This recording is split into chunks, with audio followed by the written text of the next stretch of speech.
Hello बच्चों। हमने अपने लास्ट वीडियो में देखा कि कैसे रशिया में अक्टूबर 1917 में एक रेवोल्यूशन हुआ और इस रेवोल्यूशन के थ्रू रशिया में एक सोशलिस्ट गवर्नमेंट एस्टेब्लिश हो गई। ठीक है, अब अपन को ये देखना है कि रशिया में अक्टूबर में जब ये सोशलिस्ट गवर्नमेंट एस्टेब्लिश हुई तो उसके बाद क्या हुआ। तो हम ये जानते हैं कि ये जो सोशलिस्ट गवर्नमेंट थी, this was against private property, और इसीलिए इन्होंने बहुत सारे चेंजेस किए जिनके बारे में अपन यहाँ पर देख रहे हैं। ठीक है, तो यहाँ से क्वेश्चन आपको डायरेक्टली क्वेश्चन पूछा जा सकता है एग्जाम में कि what change in Russia after October 1917। तो यहाँ बहुत से पॉइंट्स अपन डिस्कस कर रहे हैं, ये सारी चीजें अपन को उसमें लिखना है डिपेंडिंग ऑन कि कितने मार्क्स का क्वेश्चन है। ठीक है, यदि 5 मार्क का क्वेश्चन है तो 5 पॉइंट्स, 3 मार्क का क्वेश्चन है तो 3 पॉइंट्स। ठीक, तो चूंकि सोशलिस्ट गवर्नमेंट प्राइवेट प्रॉपर्टी के अगेंस्ट थी तो इन्होंने क्या किया, सबसे पहले मोस्ट ऑफ द इंडस्ट्रीज, है ना, मोस्ट ऑफ द, याद रखना है ना, most industries and banks were nationalised. Nationalised का मतलब ये है कि बैंक्स और इंडस्ट्री की जो ओनरशिप है और मैनेजमेंट है, ये दोनों गवर्नमेंट ने अपने कंट्रोल में ले लिया। ठीक, इन नवंबर 1917।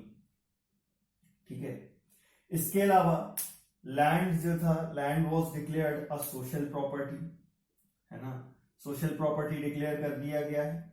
और साथ में peasants were allowed to take the land of nobility, है ना, पीजेंट्स को ये परमिशन दे दी गई है कि वो नोबिलिटी के लैंड पर कब्जा कर सकते हैं, लेकिन सीज देयर लैंड। ठीक है, नेक्स्ट चेंज अपन ये देखते हैं कि सिटीज में पर्टिकुलरली बोल्शेविक्स ने घरों को भी पार्टीशन कर दिया, है ना, they enforced partition of the large houses according to family requirement. ठीक है, फैमिली रिक्वायरमेंट के हिसाब से घरों का पार्टीशन कर दिया गया। मान लीजिए किसी घर में 10 या 20 कमरे थे और छोटी सी फैमिली है तो उस फैमिली की इतनी रिक्वायरमेंट है नहीं, तो सिटीज में जो इस तरीके के बड़े बड़े बंगले थे, घर थे, उनका भी पार्टीशन कर दिया गया और लोगों में डिस्ट्रीब्यूट कर दिया गया। ठीक है, इसके अलावा जो एरिस्टोक्रेसी में जो टाइटल्स यूज हुआ करते थे उन पर बैन लगा दिया गया। ठीक है, old titles of aristocracy were band, है ना। अब रशिया में किस तरीके के टाइटल्स होते थे अपन को नहीं पता, लेकिन इंडिया में जैसे हम देखते हैं कुछ टाइटल्स होते थे लाइक राय बहादुर, खान बहादुर, महाराज, महाराजाधिराज, तो ये टाइटल्स जैसे इंडिपेंडेंस के बाद इंडिया में बैन कर दिए गए, वैसे ही कई सारे टाइटल्स जो रशिया में यूज किया करती थी एरिस्टोक्रेसी, उन टाइटल्स को बैन कर दिया गया। ठीक है, और इन सारे चेंजेस को एनफोर्स करने के लिए जो आर्मी है और ऑफिसर्स हैं उनके लिए न्यू यूनिफॉर्म्स डिजाइन की गई, और इसके लिए 1918 में एक कंपटीशन हुआ और इसी कंपटीशन के टाइम पर रशियन हैट वुडनेवका भी चूज की गई, है ना। आपकी बुक में इसका एक सोल्जर की एक पिक्चर दी हुई है जिसमें वो वुडनेवका लगाए हुए, तो वो पिक्चर आपको देख लेनी है। और यदि आपको पूछा जाता है व्हाट वाज वुडनेवका, तो ये आपको पता होना चाहिए कि रशियन हेड को बोला जा रहा है। ठीक है, इसके अलावा और भी कई सारे चेंजेस आए, जैसे कि रशिया में जो पॉलिटिकल पार्टी थी, बोल्शेविक पार्टी जो रूल कर रही थी, इसने अपना नाम चेंज कर दिया और इसने अपना नाम रखा the Russian communist party Bolsheviks. ठीक है, और इस रशियन कम्युनिस्ट पार्टी बोल्शेविक ने नवंबर 1917 में इलेक्शंस कंडक्ट करवाए कॉन्स्टिट्यूएंट असेंबली के लिए। ठीक, कॉन्स्टिट्यूएंट असेंबली में हालांकि इनको मेजोरिटी नहीं मिल पाई, दूसरी पार्टीज को मेजोरिटी मिल गई, और जनवरी 1918 में जब बोल्शेविक्स ने एक प्रपोजल रखा कि how government should function, what should be the way in which country should be run, that proposal was rejected by the constituent assembly. So Lenin, जो कि बोल्शेविक पार्टी के लीडर थे, ही डिसमिस्ड द कॉन्स्टिट्यूएंट असेंबली। ठीक है, constituent assembly को dismiss कर दिया गया और ये तर्क दिया गया कि ये जो कॉन्स्टिट्यूएंट असेंबली है, it was not elected in certain conditions, it was elected in uncertain condition, और इसीलिए उस पर इतना भरोसा नहीं कर सकते। एंड दैट इज व्हाई जो कॉन्स्टिट्यूंट असेंबली बनी थी उसको सस्पेंड कर दिया, ठीक है। और उसकी जगह all Russian Congress of Soviets जो पहले ही बन चुकी थी, and this all Russian Congress of Soviets became the parliament of the country. इसी के साथ साथ बोल्शेविक्स ने क्या किया, मार्च 1918 में जर्मनी के साथ एक पीस ट्रीटी साइन करी at Brest Litovsk, despite the opposition of the alliance, है ना। बोल्शेविक्स को जो सपोर्ट कर रहे थे वो इस चीज के खिलाफ थे, लेकिन उसके बावजूद भी बोल्शेविक्स ने मार्च 1918 में जर्मनी के साथ पीस ट्रीटी साइन की, and they entered and they established peace with Germany at Brest Litovsk in March 1918, ठीक है। इसके अलावा और भी कई सारी चीजें हो रही हैं, जैसे कि हमने देखा कि पार्लियामेंट क्या बन गई है, all Russian Congress of Soviet, अब इसके लिए इलेक्शंस होंगे। तो धीरे धीरे रशिया में हमें ये देखने मिलता है कि सिर्फ द रशियन कम्युनिस्ट पार्टी ही इस पार्लियामेंट्री इलेक्शन में पार्टिसिपेट कर रही है। तो रशिया में हम देखते हैं कि सिंगल पार्टी सिस्टम हो जाता है, वन पार्टी सिस्टम हो जाता है, ठीक है। और जो भी पॉलिटिकल पार्टीज या जो भी लोग रशियन गवर्नमेंट को अपोज कर रहे हैं उनको पनिश करने के लिए सीक्रेट पुलिस है, जिसे शुरुआत में चेका कहा जाता था, बाद में ओजीपीयू कहा गया, और आज इसे हम एनकेवीडी भी कहते हैं, ठीक है। तो इस तरीके से हम देखते हैं कि ये ढेर सारे चेंजेस रशिया में हमें देखने मिलते हैं। इसके अलावा एक और चीज हमें देखने मिलेगी, एक और चेंज हमें देखने मिलेगा कि जो यंग राइटर्स एंड आर्टिस्ट थे, they rallied around the Bolshevik party initially because this party stood for change, and इसीलिए जब 1917 में रिवॉल्यूशन हुआ, उसके बाद जब ये पार्टी का रूल एस्टेब्लिश हुआ, तो this led to experiments in the field of art and architecture.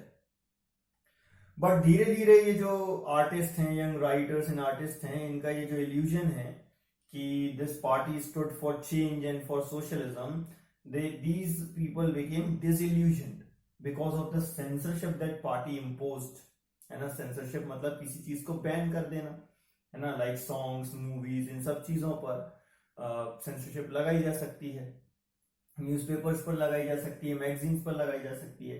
तो जब बोल्शेविक पार्टी ने इस तरीके से सेंसरशिप लगाई, तो बहुत से लोग जो पहले बोल्शेविक पार्टी को चेंज के लिए सोचते थे कि this party stood for change, many thought that this stood for socialism, they became disillusion.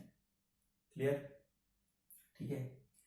अब ये तो हुए चेंजेस। अब इसके अलावा और क्या क्या हो रहा है रशिया में, तो हम देखते हैं कि सिविल वॉर स्टार्ट हो गई। सिविल वॉर मतलब जब एक ही कंट्री के लोग पावर गेन करने के लिए आपस में लड़ते हैं तो वो सिविल वॉर कहलाती है। तो रशिया में भी ऐसे ही वहीं के आपस में लोग लड़ रहे थे, तो सिविल वॉर स्टार्ट हुई।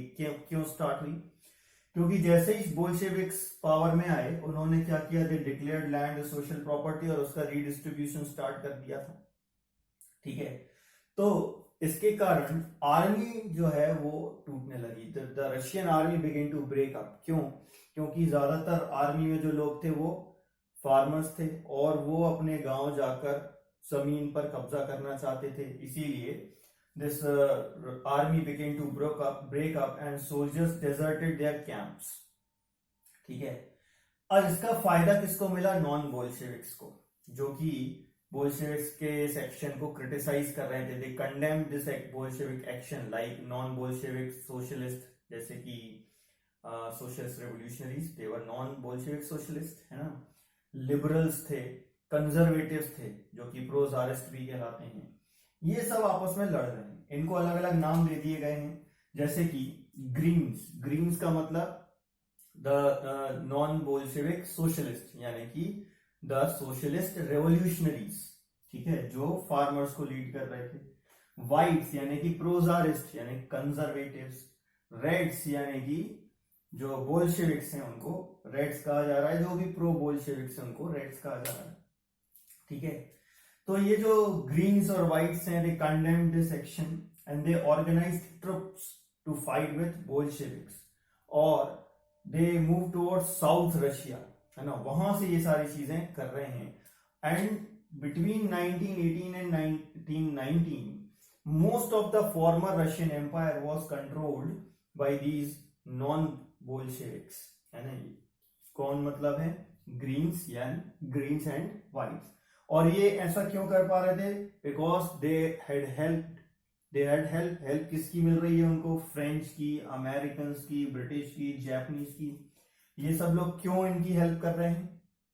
क्योंकि इन लोगों को सोशलिज्म से डर लग रहा है। ये सब कैपिटलिस्ट हैं, ये नहीं चाहते कि सोशलिज्म स्प्रेड हो, तो they had a fear of the spread of socialism, that is why they were helping these non Bolsheviks.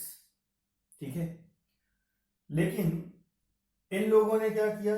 खासतौर से जो व्हाइट्स हैं, इन्होंने they took very strict measures against those who have seized the land of the nobility, जिन farmers ने nobles की जमीन पर कब्जा कर लिया था, व्हाइट्स ने उनके खिलाफ बहुत स्ट्रिक्ट एक्शंस लिए।